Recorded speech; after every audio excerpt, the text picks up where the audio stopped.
खरसंढा ग्राम रे आहत कुटुरा को उद्धार करी वन विभाग को हस्तांतर कले ग्रामवासी। गजपति जिला गोसाणी ब्लॉक अंतर्गत खरसंढा ग्राम रे आज आहत कुटुरा को उद्धार करी वन विभाग को हस्तांतर कले ग्रामवासी। सूचना अनुसार आज सकाळे 9टा बेले उक्त ग्रामर किछि कुकुर उक्त कुटुराटी को गोड़ाउथिले।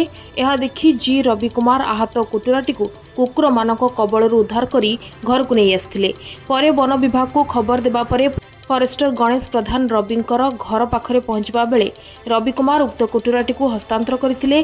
परे रेंज अधिकारी को सूचना देबा परे कुकुर कामुड़े आहत होइथिबा कुटुराटी को चिकित्सा व्यवस्था करा जाउछि। ग्रीष्म प्रवाह आरंभ होउथिबा बेले विभिन्न जल स्रोत गुड़िक सुखी जाइछि, जहा फल वन्यजंतु गुड़िक गाँ मुहां होउछंती। तेणु वन विभाग एथिप्रति दृष्टि देबाकू साधारण रे आलोचना हेउछि।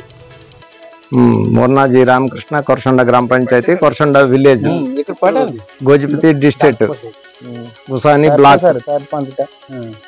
एटा कोर्ट ना एटा धैके आसथिला। चारटा कुकुर तार पछर लागला हमर जी रवि कुमार सेटा को धरला मते जणाइला। सेति पय मो डिपार्टमेंट को फॉरेस्ट को फोन करके जणाइली।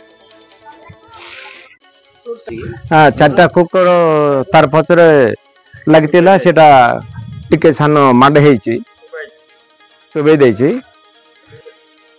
नै नै कोनेसबा फॉरेस्ट को मो फोन रे जणाइली, संग संग एक्शन नै करे तांका आसिले। एटा डिपार्टमेंट को तांका ट्रीटमेंट करबा पे डिपार्टमेंट को देरकी जिवे। एरिया रे बेसी जंतु मयूर ये जिंका सब अछि पानी अभाव पई आंके तलक आछन्ते बनरो। एटा तलक आसला बेल को सुविधा हे करी तांके गां भीतर को बाहर आछन्ते।